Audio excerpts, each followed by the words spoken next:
মাত্র 2 মিনিটের ব্যবধানে নেপালে কি থেকে কি হয়ে গেল ভাই। দৃশ্যটা দেখে বুকটা কেঁপে উঠল। আকাশ পরিষ্কার ছিল, একটু আগেও পরিস্থিতি একদম স্বাভাবিক ছিল, কিন্তু হঠাৎ করেই পিছন থেকে এক ভয়ঙ্কর বন্যা এসে মাত্র 2 মিনিটের ব্যবধানে শত শত মানুষের প্রাণ কেড়ে নিল।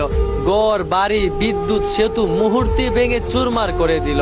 এ যেন দেখতে মনে হয়েছিল কোনো এক মুভির দৃশ্য, কিন্তু দুর্ভাগ্যবশত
আল্লাহ ছাড় দেয় কিন্তু ছেড়ে দেয় না।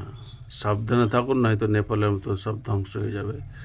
যেহেতু এই যে বিপর্যয় এসেছে, এইটা কিন্তু কোনো মানুষের দেওয়া নেই, রয়েছে অপরওয়ালা স্বয়ং, যার এই জমিন পৃথিবী যার যে মালিক, সেই মালিকের দেওয়া এই বিপর্যয়। যেহেতু একজনকে যদি নিরীহ মানুষকে হত্যা করা হয়, তাহলে সারা পৃথিবীর মানুষকে হত্যা করার সমান গুনাহ আপনার আমল নামায় লেখা হয়। চিন্তা করুন, নেপালে যেভাবে কিছুদিন আগে মুসলিমদেরকে, মানে নিরীহ মুসলিমদেরকে যেভাবে হত্যা করেছে, আজকে এই পাপ ঠেকাবে কী করে, এই বন্যা ঠেকাবে কী করে? চাও ঠেকাও, কার ক্ষমতা আছে দেখা যাক। যে বন্যা, এই পাহাড় ধস, এগুলো কে ঠেকাতে পারবে? পৃথিবীতে এমন কোন ধরনের মানুষ আছে যে এই পাহাড় ধসা, এই বন্যা থামাতে পারবে? আছে যদি অবশ্যই তোমরা গিয়ে নেপালে থামাও। যেহেতু পাপ বাপকেও ছাড়ে না, আজ যে পাপ করেছে সে ভূবন্ধ হয়েছে।